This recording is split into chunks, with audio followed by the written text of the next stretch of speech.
Welcome guys to the Nish Lakhani channel. In this video of mine, I am going to explain you about PYQs related to DC generator. तो इस video में DC generator से related 20 questions देखने वाले हैं।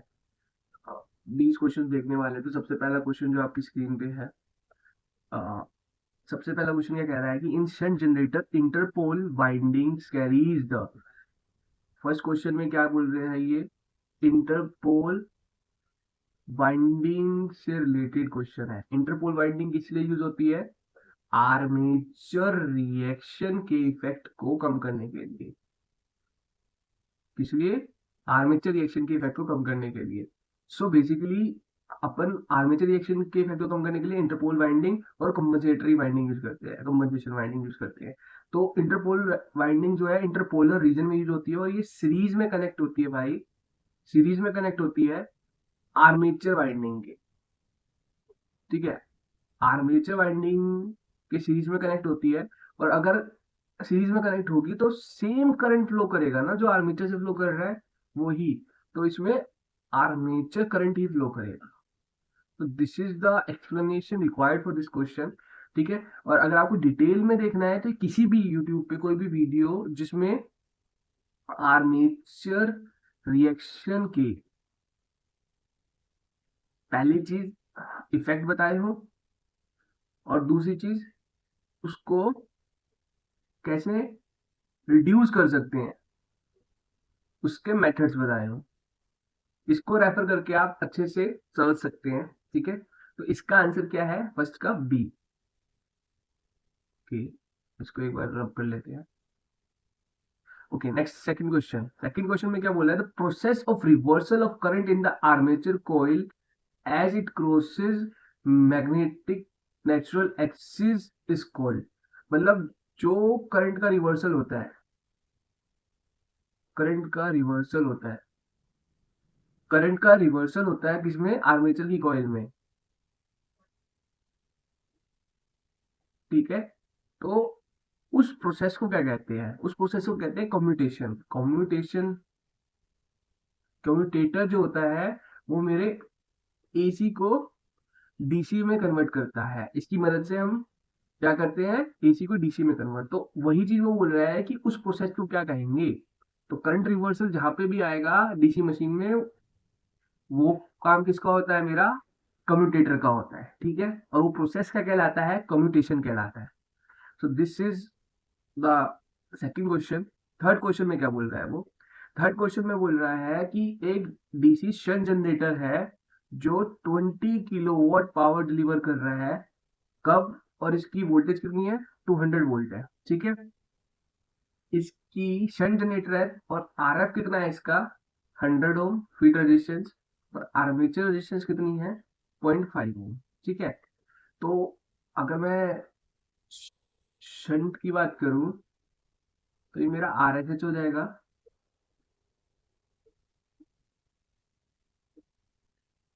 ये मेरा R A, और ये मेरा हो जाएगा ई। तो यहाँ पे ई ए आएगा, यहाँ पे मेरी टर्मिनल वोल्टेज आती है वीटी। इधर से जो करंट आएगा वो आई ए आएगा, इधर जो जाएगा लोड पे वो आई एल जाएगा, और इसमें जो जाएगा आई एफ जाएगा। ठीक है, तो इधर से हम ये कह सकते हैं I A equals to I L plus I F. ठीक है, तो आई एफ तो हम डायरेक्ट निकाल सकते हैं फील्ड रेजिस्टेंस का यूज करके। तो वी टी अपॉन में R F is equals to two two ampere. ठीक है, आई एफ आ गया। आई एल क्या होगा? आई एल होगा 20 किलोवोल्ट अपॉन में 200, यानी 100 एम्पियर। अब हमें निकालना क्या है इसमें? निकालना है हमें इंड्यूस ईएमएफ। तो इंड्यूस ईएमएफ अगर हम केवीएल लगाएंगे तो हमें क्या मिलेगा? इंड्यूस ईएमएफ जो होगा V T plus I A R A. तो आई ए हमने निकाल निकाल लिया है।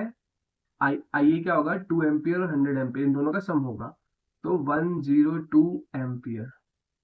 तो वी टी कितना हो जाएगा मेरा? 200 प्लस 102 इंटू में 0.5। तो आंसर आ जाएगा मेरा 251 वोल्ट। सो बेसिकली ना, आपको एक चीज ध्यान रखनी है कि मशीन जनरेटर है तो मेरा करंट कैसे फ्लो कर रहा है, मोटर है तो मेरा करंट कैसे फ्लो कर रहा है, मोटर है तो मेरा करंट कैसे फ्लो कर रहा है। दूसरी भी टाइप ऑफ कनेक्शन बहुत जरूरी है उसमें। ठीक है, टाइप ऑफ कनेक्शन कैसा है। ठीक, तो इसके हिसाब से हमारा 251 आ रहा है, विच इज ऑप्शन ए। ठीक है, तो हमने 3 क्वेश्चन अब तक देखे हैं, जिनमें से एक क्वेश्चन जो था वो मेरा इंटरपोल वाइंडिंग से रिलेटेड था, दूसरा कम्युनिकेशन प्रोसेस से, तीसरा न्यूमेरिकल था शंट जनरेटर से रिलेटेड, जिसमें हमें ये ध्यान रखना है कि केवीएल लगेगा तो हमें ये इक्वेशन मिलेगी, और केसीएल लगाएंगे तो ये इक्वेशन, ये दो इक्वेशन का यूज करके अपन ने क्वेश्चन नंबर 3 भी निपटा दिया। ओके, तो नेक्स्ट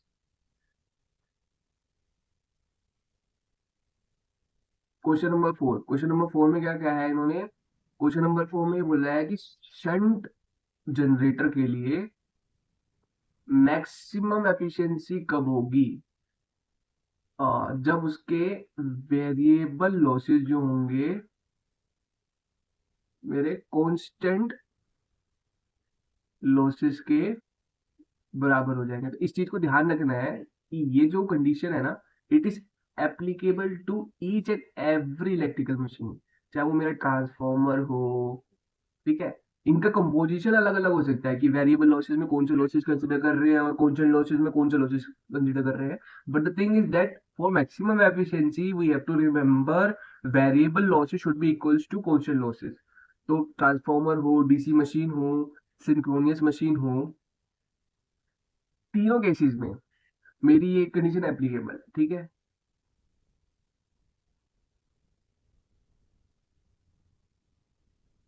तो इसका आंसर क्या हो जाएगा, कॉन्स्टेंट लॉसेस के इक्वल होगा।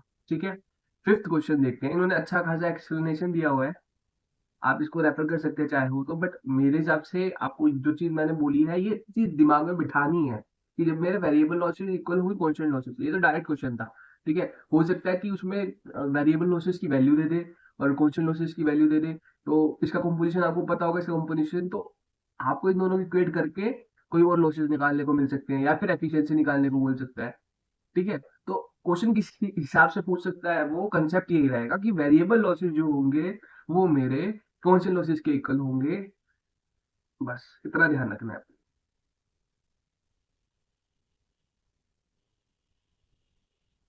ओके, क्वेश्चन नंबर 5 में हमने क्या देखना है, in an unloaded shunt generator when the switch closed a small field current is produced which leads to generation of still larger voltage due to addition of।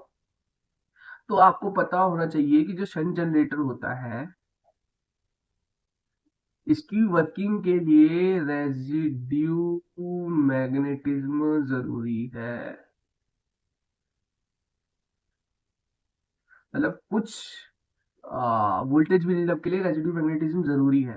तो initially ये help करता है कि ए के प्रोडक्शन के लिए, जैसे ही ये प्रोड्यूस होता है तो क्या होगा, मेरा फाई जो है, फाई एसएच जो है वो बढ़ जाता है। ठीक है, जिसकी वजह से मेरा आईएफ बढ़ता है, आईएफ की वजह से क्या होगा, मेरा फाई एसएच बढ़ जाता है। ठीक है, तो कहने का मतलब ये है कि जो ईएमएफ जनरेट होगा पहले जो था रेजिड्यू की वजह से था, अब जो हो जाएगा आईएफ फ्लो करने लग जाएगा उसकी वजह से, तो इसको क्या बोलेंगे, इसको बोलेंगे हम जनरेटेड वोल्टेज। तो जो रेजिड्यू की वजह से थी उसमें जनरेटेड वोल्टेज ऐड हो जाएगी। ठीक है, तो leads to generation of still larger voltage due to addition of generated voltage, residue तो पहले से थी। ठीक है ना, so this is the explanation related to question number 5। आप इन क्वेश्चंस को नोट भी कर सकते हैं अगर चाहे तो। नेक्स्ट क्वेश्चन नंबर 6, ये क्या बोल रहा है कि एक डीसी शंट जनरेटर है जो 7.5 किलोवाट के लोड को सप्लाई कर रहा है, और डीसी शंट है, तो DC shunt is the repetitive pattern, और काफी अच्छा क्वेश्चन बन सकता है इससे। डीसी शंट जनरेटर है जिसका 7.5 किलोवाट है और 200 वोल्ट उसकी सप्लाई है। ठीक है, और इसकी आर्मेचर की रेजिस्टेंस दी हुई है 0.6 ओम और फील्ड रेजिस्टेंस दी हुई है हमें 80 ओम। हमें क्या निकालना है, इंड्यूस ईएमएफ निकालना है कितना होगा। तो बेसिकली अपने को पता है कि ये VT plus I A R A होता है, तो इसके लिए अपने को आई ए निकालना पड़ेगा। आई ए क्या हो जाएगा, आई एफ प्लस आई एल। तो आई एल क्या होगा, 7.5 किलोवोल्ट अपॉन में 200। सो ये कैंसिल हो जाएगा तो 37.5 एम्पियर ये आएगा मेरा। आई एफ क्या आ जाएगा, आई एफ आ जाएगा मेरा 200/80, 2.5 एम्पियर। सो आई ए कितना आ जाएगा मेरा, इन दोनों का सम यानी 40 एम्पियर। प्रीवियस वाला आप डायग्राम रिमेम्बर करिएगा तो उसमें केवीएल लगाने केसीएल लगाने पे दोनों सम आएगा। तो इधर से ईजी क्या आएगा मेरा केवीएल लगाने पे, वीटी प्लस 40 इंटू 0.6, तो 200 plus 24 which is equal to 224 volts. So option A is the correct answer. See, this is the repetitive type of question ना, जो हमने अभी थोड़ी देर पहले देखा था।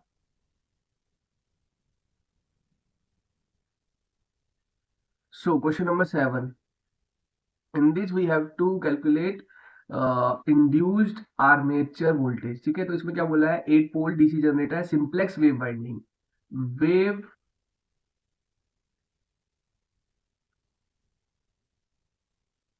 वेव वाइंडिंग है। ठीक है, वेव वाइंडिंग का कंसेप्ट क्या होता है कि जो पैरेलल पाथ होते हैं वो कितने होते हैं, 2 होते हैं। ठीक है, लैप के लिए पैरेलल पाथ कितने हो जाते हैं, number of A is equals to P, और lap winding parallel path is equals to P। इधर इंड्यूस्ड आर्मेचर वोल्टेज निकालनी है यानी EA निकालना है, जो कि क्या होगा NP5Z/60। ये फॉर्मूलेज आपको याद होने चाहिए, मैं एक्सपेक्ट करता हूँ। N इधर क्या है, speed in RPM, P poles है, फाई क्या है फ्लक्स, Z क्या है number of conductors, total number of conductors 60 into में नंबर ऑफ पैरेलल पाथ। तो आपको सारी इंफॉर्मेशन गिवन है, बस आपको उसका यूज करना है। और इसी लेवल के क्वेश्चन आपको आरआरबी जेई एसएससी जेई में दिखेंगे, इससे ऊपर नहीं मिलेंगे आपको। ठीक है, similar to ES E also. तो एन कितना है मेरा 250 इंटू में नंबर ऑफ पोल्स कितने हैं 8, फ्लक्स कितना है मेरा 0.06। अच्छा, नंबर ऑफ कंडक्टर्स कैसे निकलेगा, कॉइल्स दी हुई है इसमें, ध्यान से देखिएगा तो 32 कॉइल्स ऑफ 6 टन दिया हुआ है, यानी 32 कॉइल्स पर एक कॉइल में कितने कंडक्टर होते हैं, 2, तो टोटल कंडक्टर कितने हो जाएंगे 32, और 32 इंटू 2, और टोटल टर्न्स कितनी हो जाएंगी, इंटू में 6 टर्न्स भी हैं, तो टोटल कंडक्टर ये तीनों का प्रोडक्ट हो जाएगा अपॉन में 60 इंटू में 2। ये 2 क्या है मेरा, आर्मेचर पैरेलल पाथ। ठीक है, तो 2 से 2 कैंसिल, और इसको सॉल्व करेंगे अगर अपन तो 10 आएगा, तो इसको ओवरऑल सॉल्व करके अपन जो कैलकुलेशन करके आएगा वो आएगा 384 वोल्ट्स। ये जरा ध्यान देने वाली बात है कि नंबर ऑफ कंडक्टर कैसे निकलेंगे, तो नंबर ऑफ कंडक्टर क्या होते हैं, number of coils for simplex winding, number of coils into में नंबर ऑफ टर्न्स इनटू में 2, और सिंप्लेक्स और ड्यूप्लेक्स के लिए ये 2 हट जाएगा बस।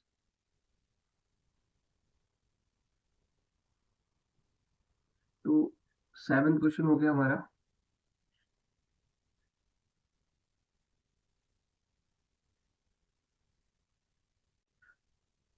सो क्वेश्चन नंबर 8 पे आते हैं अपन। 8 में क्या कह रहा है कि इसका जो टर्मिनल वोल्टेज और ईएमएफ इंड्यूस ईएमएफ वो ओपन सर्किट ईएमएफ दिया हुआ है, वीटी 120 वोल्ट दिया हुआ है, ये दोनों दिए हुए हैं, और डीसी शंट जनरेटर है यार, ये भी ध्यान रखना, शंट जनरेटर है। सेम जैसे अभी क्वेश्चन करते आ रहे हैं सेम वैसा ही है।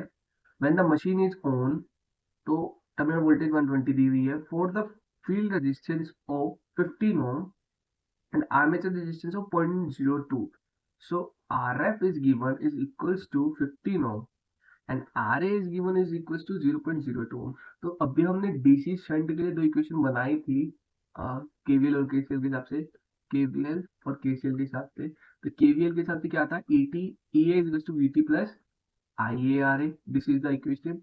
And IA is equal to IF plus IL. हमें निकालना क्या है, लोड करंट निकालना है, मतलब आईएल निकालना है। तो we have to find out this, तो हमें ये और ये पता होना चाहिए। तो आईए कैसे निकालेंगे, केवीएल वाली इक्वेशन से निकालेंगे।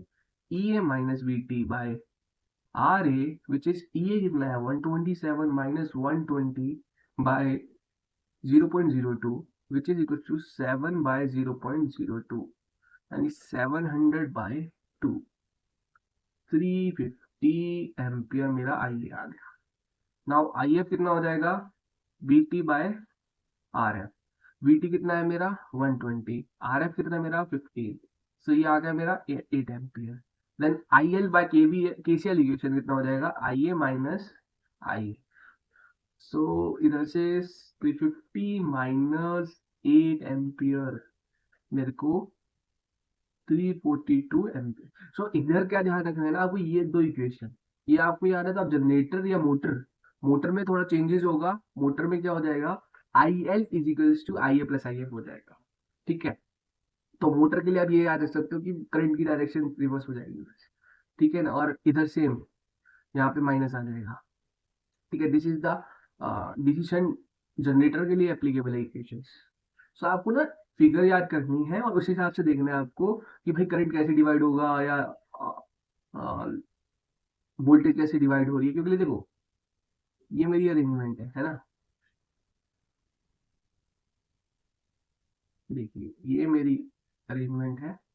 अगर मेरी मोटर का केस आ जाए तो उसमें मैं ये वीटी पहले दूंगा, वीटी से मेरा आई एल फ्लो होगा जो मेरे आई एफ जाएगा और आई ए में डिवाइड होगा, ठीक है। ये मोटर का केस बता रहा हूँ मैं आपको, और यहाँ ई ए आएगा। तो वीटी की वजह से ई आएगा, तो वीटी मेरा ज्यादा होगा एज कम्पेयर टू ई ए। तो ई ए प्लस आई ए आर ए, ये हो जाएगी इक्वेशन। और एक मिनट मैं रब कर लो एक बार पहले इसको, ताकि मैं इक्वेशन लिख सकूँ यहाँ पे, ठीक है भाई पहले।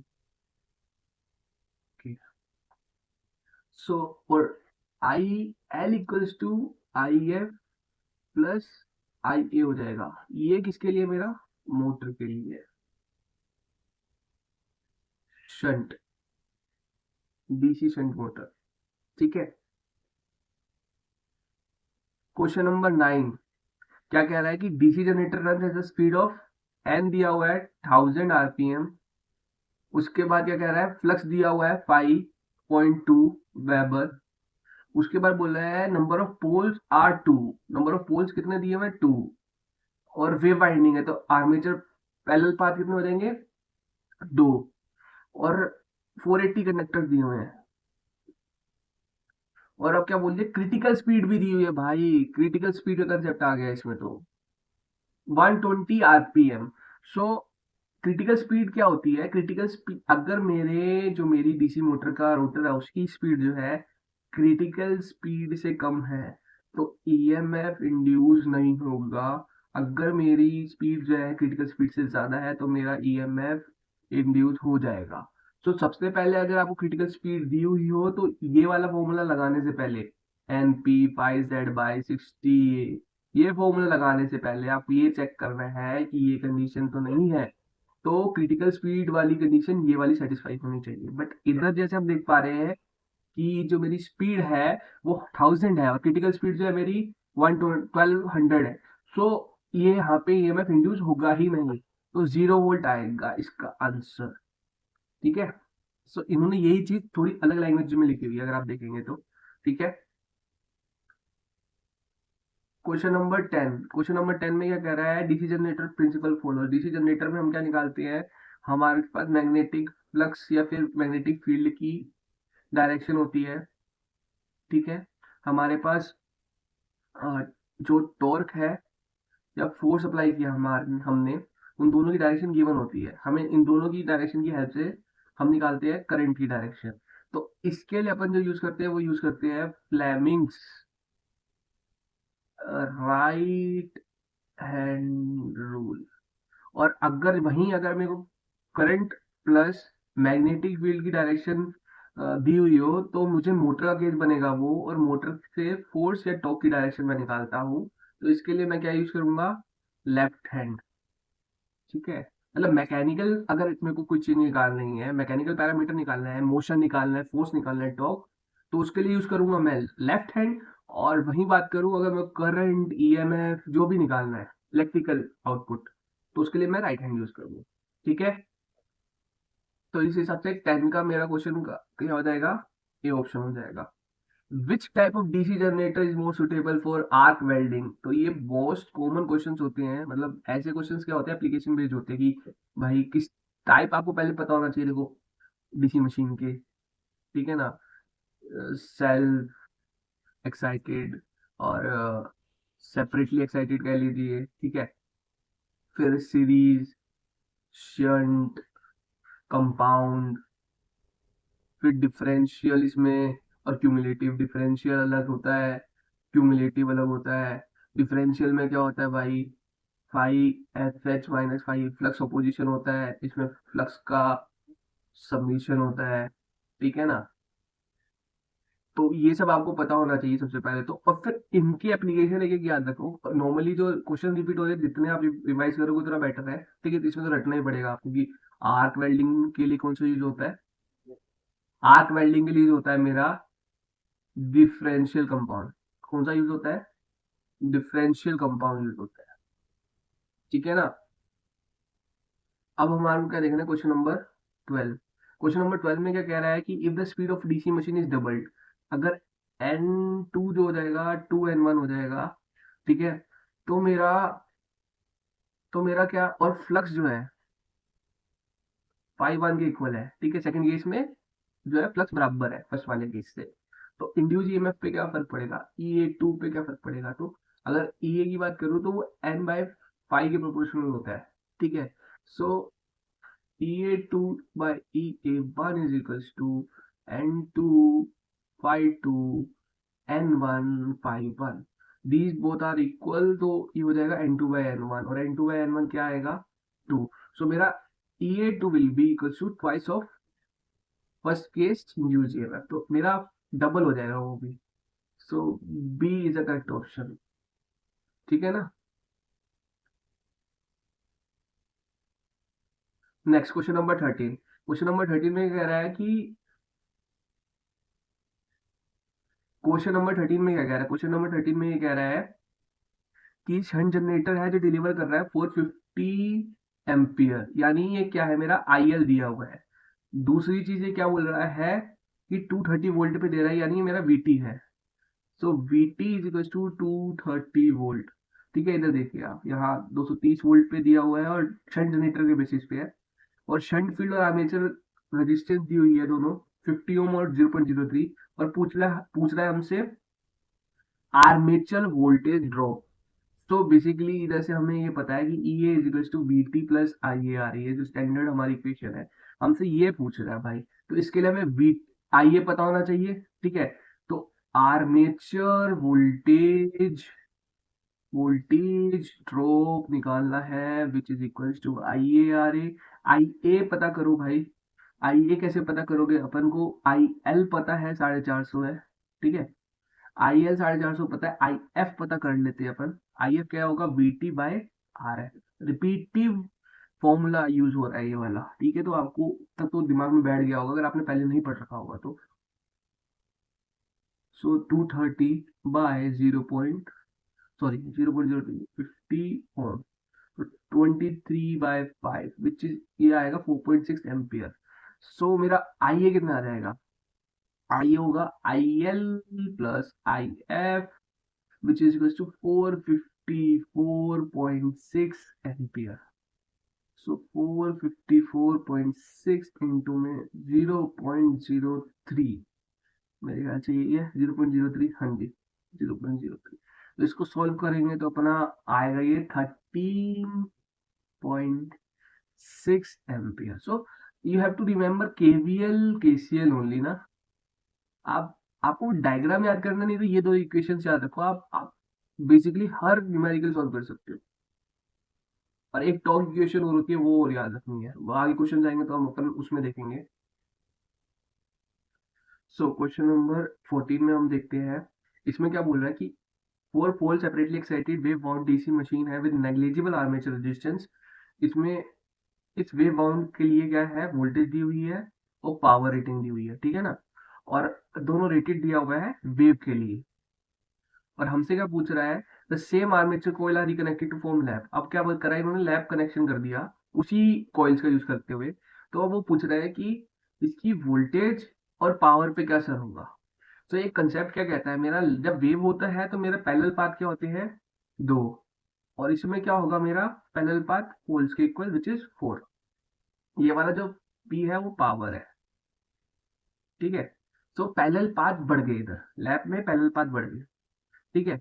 तो एक चीज सबसे पहला पॉइंट आपको रिमेंबर ये रखना है कि जो पावर रेटिंग होती है वो ना तो लैप वाइंडिंग या वेव किसी से भी इम्पैक्ट नहीं होती। मतलब वेव है तो लैप की तरह कनेक्ट कर रहे हो, लैप की तरह कनेक्ट कर रहे हो, वेव की तरह कनेक्ट कर रहे हो, तो वो रहेगी सेम, ठीक है। नो इफेक्ट होगा टाइप ऑफ कनेक्शन का उस पर, ठीक है।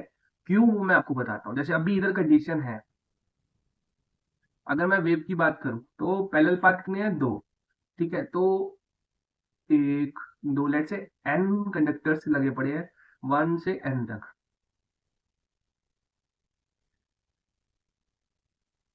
और वन से एन तक इसमें है, तो टोटल कंडक्टर्स कितने हो गए, 2n। वन से एन तक, यहाँ एन यहाँ पे, एन यहाँ पे, तो टोटल कितने हो गए, 2n।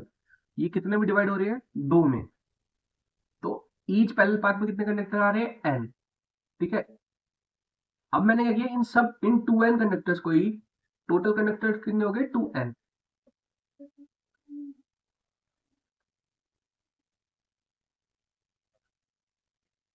तो अभी हमने क्या किया, लैप वाइंडिंग की तरह कनेक्ट कर लिया, ठीक है।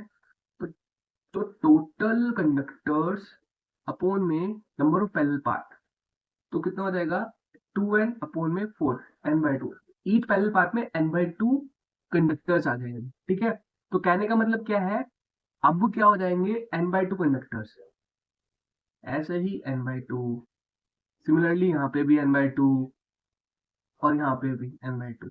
तो इधर से हम क्या देख सकते हैं, वोल्टेज रेटिंग जो होगी वो तो 1 अपॉन पैरेलल पाथ से inversely proportional, but current rating जो होगी वो डायरेक्टली प्रोपोर्शनल होगी, ठीक है। तो करंट रेटिंग बढ़ जाएगी और वोल्टेज रेटिंग घट जाएगी, ठीक है। तो voltage will reduce to half, क्योंकि ये पैरेलल पाथ पहले दो थे अब चार, तो वोल्टेज रेटिंग तो हाफ हो जाएगी। तो 230 से कितनी हो जाएगी, 115। करंट रेटिंग क्या हो जाएगी, जितनी पहली थी उसकी, मान लो आई करंट रेटिंग था तो 2i अब हो जाएगा, ठीक है। तो overall power will remain same, ये चीज समझो आप, है ना।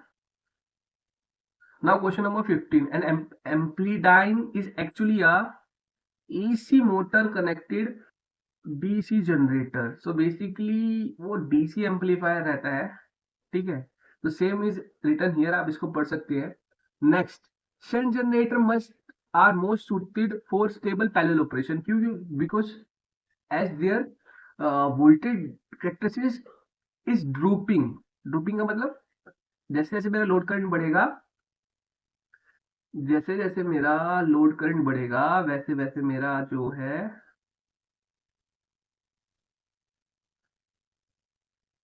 वोल्टेज जो है वो कम होता रहेगा। This is because of armature reaction plus I A R A. अगर हम आर्मेचर रिएक्शन को नेग्लेक्ट कर दें तो ये वाला आएगा, which is because of only I A R A, ठीक है।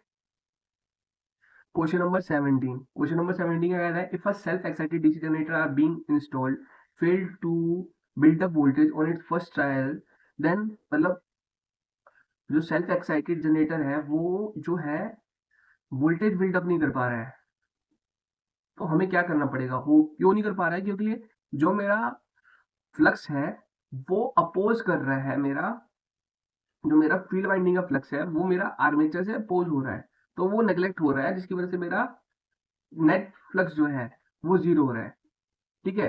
तो हमें क्या करना है, बस उसके कनेक्शन को रिवर्स कर देना है, जिसकी वजह से वो जो नेग्लिजिबल इफेक्ट हो रहा है वो ना हो, ठीक है।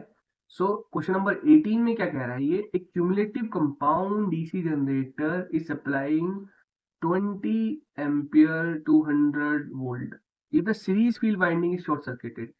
जो नेट होता है ना इसका फ्लक्स, वो होता है 5SH प्लस 5SE। अब वो कह रहा है सीरीज फील्ड वाइंडिंग को कर दिया शॉर्ट, तो ये क्या हो जाएगा, 0।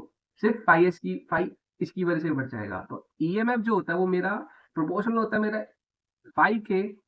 अगर 5 नेट कम हो जाएगा, अगर मैं इसको शॉर्ट करूंगा तो 5 नेट भी कम हो जाएगा मेरा, तो इंड्यूस ईएमएफ कम हो जाएगा। इंड्यूस ईएमएफ कम होने से क्या होगा, जो मेरी टर्मिनल वोल्टेज है VT जो है 200 की जगह 200 से कम होगी। तो इसका ऑप्शन क्या है कि लेस देन 200 वोल्ट रहेगा। ठीक है, तो नेक्स्ट पेज पे अभी मैं आपको दिखा देता हूं। So become less than 200 volt. Next question. So 19 question क्या कह रहा है, differential compound DC generator has its series and shunt field winding. Flux जो प्रोड्यूस हो रहा है 20% या 80% हो रहा है, और the series flux is suddenly short circuited. Field जो है वो शॉर्ट सर्किटेड हो गया, then the terminal voltage ignoring all the resistance. तो ईएमएफ जो होगा वो हाँ डिफरेंशियल के टोटल फ्लक्स के इक्वल होगा, डिफरेंशियल के।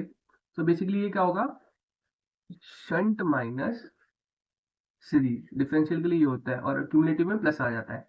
ठीक है, तो शंट वाला जो है 0.8 टाइम है 5 का, ये कितना है 0.2। 20% है तो 0.8, 80% 0.8 हो जाएगा और 20% 0.2 हो जाएगा। ठीक है ना। सो अभी अपने को क्या देखना है कि जो पहला केस है, जब ये दोनों दोनों इफेक्टिव हैं, तो 0.85 माइनस 0.25, सो ये प्रोपोर्शनल आएगा 0.65 के E1 केस में। E2 केस में क्या होगा, 5E0 हो जाएगा, बोले शॉर्ट सर्किट हो रहा है। सो ये प्रोपोर्शनल आएगा 0.85 के, ये वाला टर्मिनल जो हो जाएगा 0 हो जाएगा। ठीक है ना। सो कितना चेंज आ रहा है, E2 माइनस E1, तो 0.8 माइनस 0.6, 20% का चेंज आएगा इसमें। ठीक है, which is return here. Next, function of interpol in a DC machine is to basically provide sparkless communication। Communication है ये, कम्युनिकेशन नहीं है, कम्युनिकेशन है ये। ठीक है ना। सो बेसिकली स्पार्कलेस कम्युनिकेशन के लिए, कम्युनिकेशन इंप्रूव करने के लिए अपन यूज करते हैं ये। ठीक है, तो ये इंटरपोल्स का काम रहता है। ठीक है, ब्रशेस की पोजीशन से रिलेटेड है सारा, तो आपको ये याद रखना, interpoles is use to improve communication. ठीक है, स्पार्किंग ना हो उसके लिए यूज होते हैं, और इनकी वजह से ब्रशेस की शिफ्टिंग वाला कंसेप्ट जो होता है वो आता है। ठीक है, तो बेसिकली इंटरपोल्स। दूसरा एक क्वेश्चन और देखा था हमने, जिसमें ये था कि भाई इंटरपोल जो है वो आर्मेचर वाइंडिंग के किस में कनेक्ट होंगे, सीरीज में कनेक्ट होंगे, है ना। तो इसको आपको याद रखना है। सो आज के लिए इतना ही। बाकी नेक्स्ट वीडियो में मैं किसी और चैप्टर के 20 क्वेश्चन लेकर आऊंगा, तब तक आप सपोर्ट करते रहिए ऐसे ही। और अगर वीडियो अच्छी लग रही है तो प्लीज लाइक करिए, शेयर करिए जितना हो सके। Thank you.